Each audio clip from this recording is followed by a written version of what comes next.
This is something I think is gonna really blow your minds. A lot of you have probably seen Enemy of the State with Will Smith, Gene Hackman. That's what you're about to see. All that information, those tools, those machines that were able to see and know everything, I've never seen that before in real life, and you're gonna see that in real life. What's cool is what this company, Banjo, uses this for. And I was told, hey, go meet this entrepreneur. He's a great guy. He's doing some really interesting things. And he's been so gracious with his time. Every time we've asked to talk, and he blew my mind the first time. I'm like, I gotta bring some of my people so they can see this. Blew their minds. And I said, I really would love you to come and talk to all of our customers. And I'm pretty sure he's gonna blow your minds.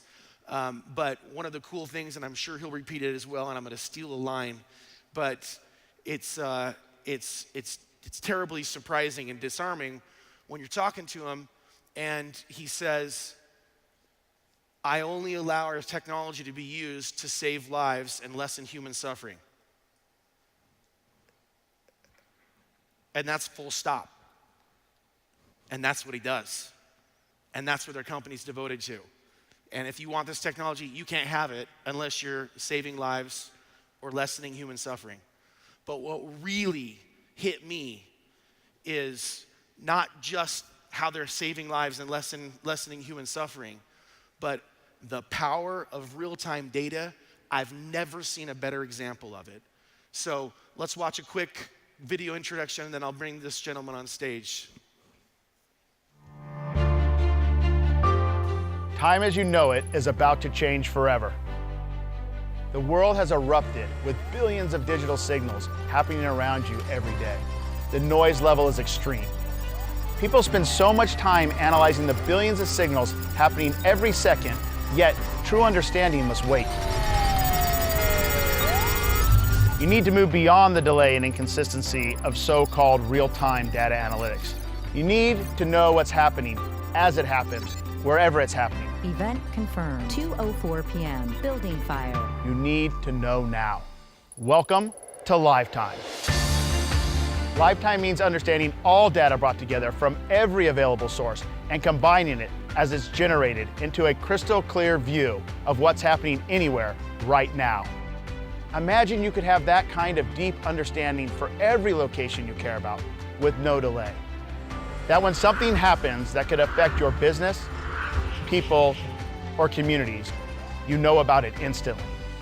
Imagine the possibilities if you knew minutes, even hours before the rest of the world. Know now with Banjo. Please welcome to the stage, Damien Patton.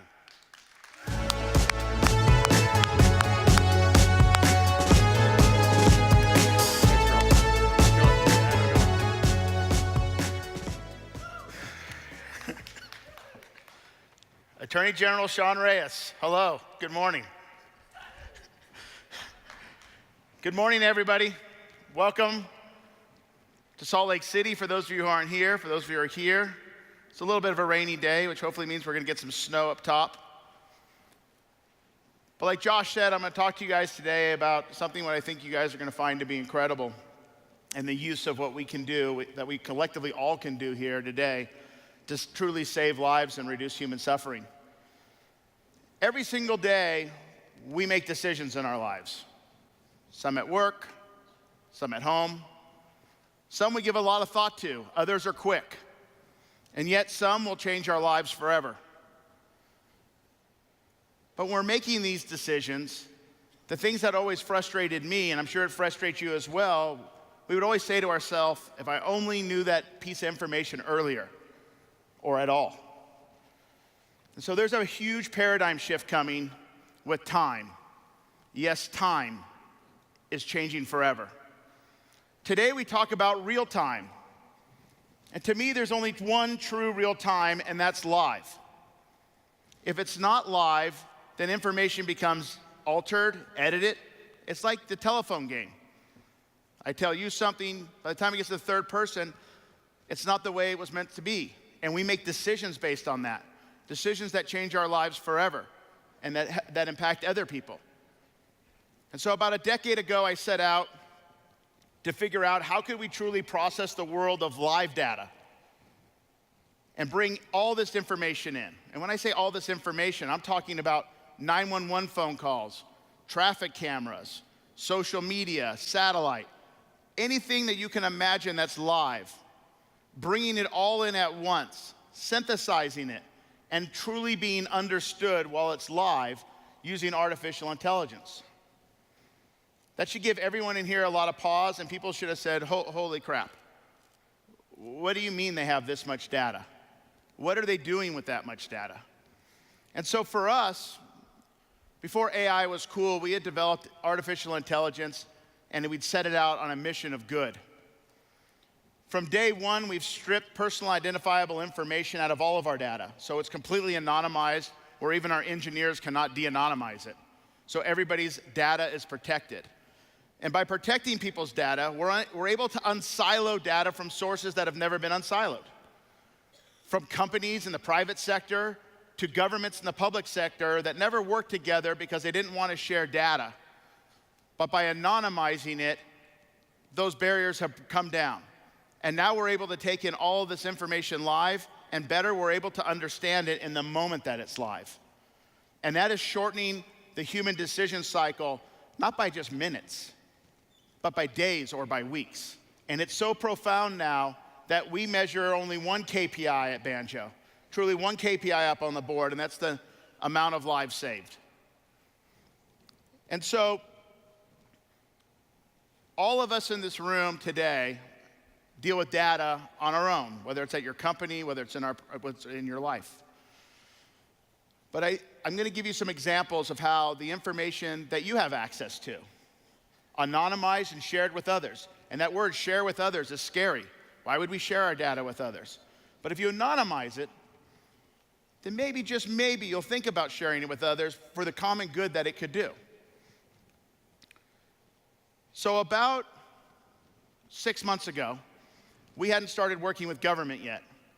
Because working with government can be scary. It can be giving them the power of what we have, of knowing everything before anybody else, could be scary.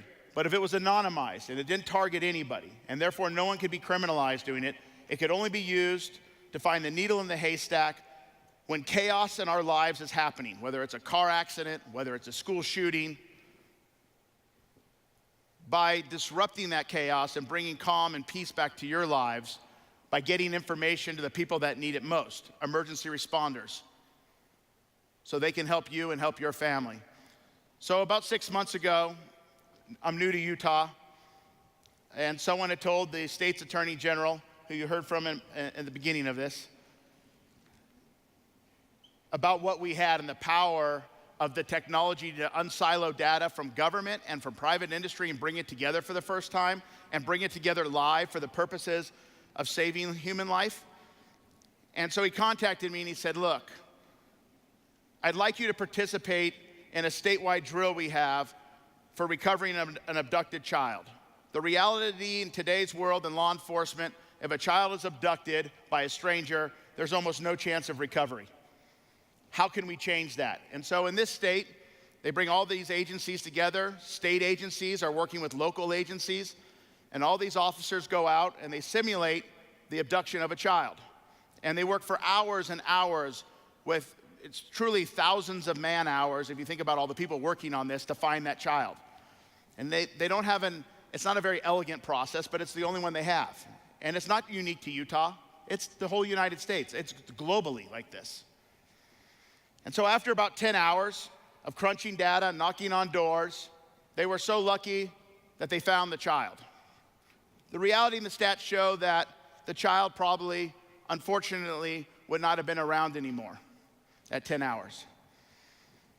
And Banjo, even though he'd only been contacted a few days earlier and had never worked in this space at all, the power of live, the power of the system, we just let the Attorney General and his staff of investigators point it at the problem. And when the moment this child was abducted, with our system not knowing anything, within about 20 seconds, the Attorney General and his staff had all the information they needed that they had gathered that took them 10 hours to save that child, and they came to the conclusion that they would have recovered that child within minutes, and that child would have lived.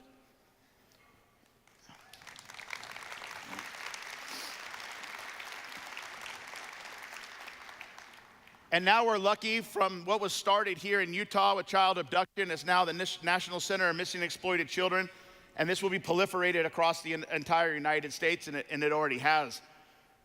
But beyond child abduction, the amount of amazing things that we're now able to do to save lives, to reduce the time when you get in a car accident or a loved one is injured in some incident, and emergency responders can get there faster. Hospital rooms are now preparing for you much faster than ever before. Again, if we're doing our job right, you won't even know about it. Just the chaos in your life will be gone. And so people always wonder, like, how are we using this kind of technology, and why are we only using it to do good? We all have a personal story. It's probably what drives you every day to do what you do. Drives your family life, your work life. It's no different from me. I came out of an abusive household when I was a young kid, and I left. And I was a homeless kid living on the streets under the underpass of the freeway in Los Angeles, eating out of the dumpster. Never finished high school, belonged to street gangs, was up to no good. In this country, thankfully, we get second chances. My second chances, right as I was turning 18, we were getting ready to go to war in the Middle East. And I walked in as a homeless kid with no education, and I was able to get the military to take me and ship me off overseas, and I went and did 2 tours over in Desert Storm.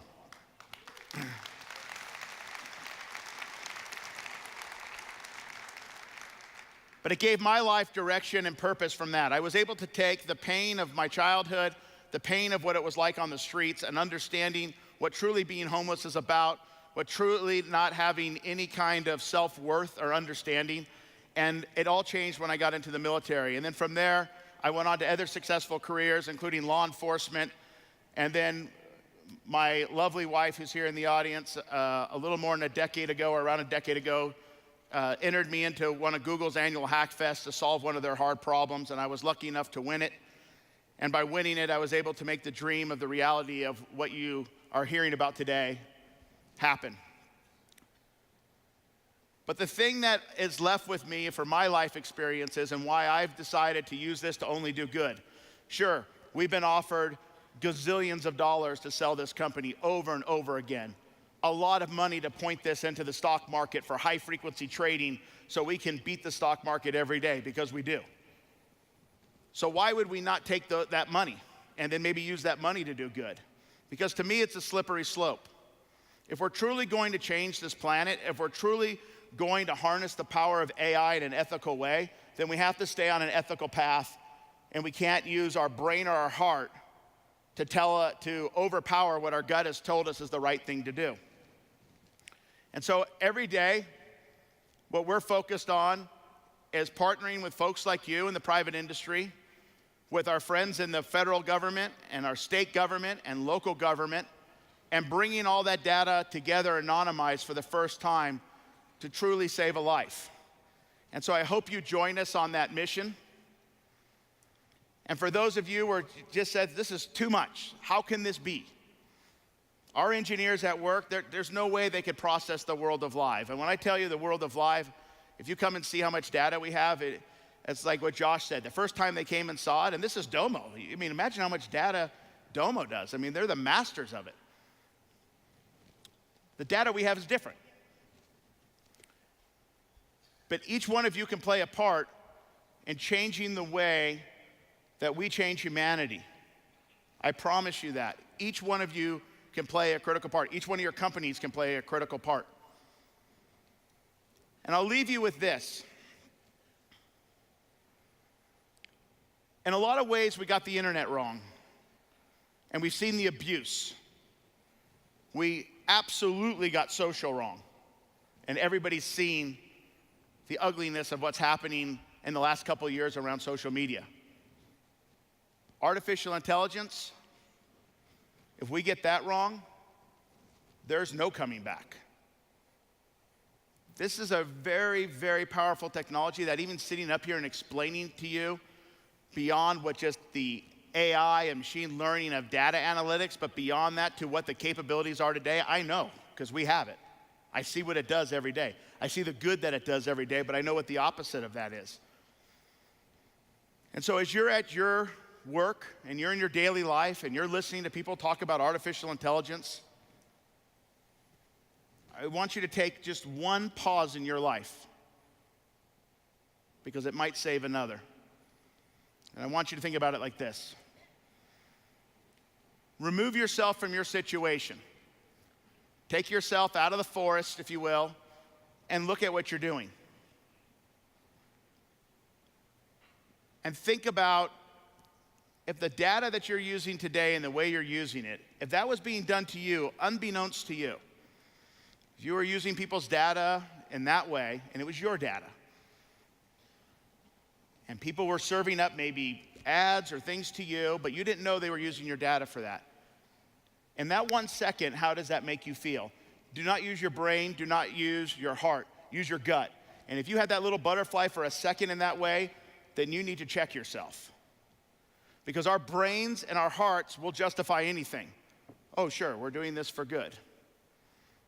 But our gut is what leads us. And so please follow your gut. Please enjoy your day here at Domo. Please enjoy being here in Utah. Thanks very much.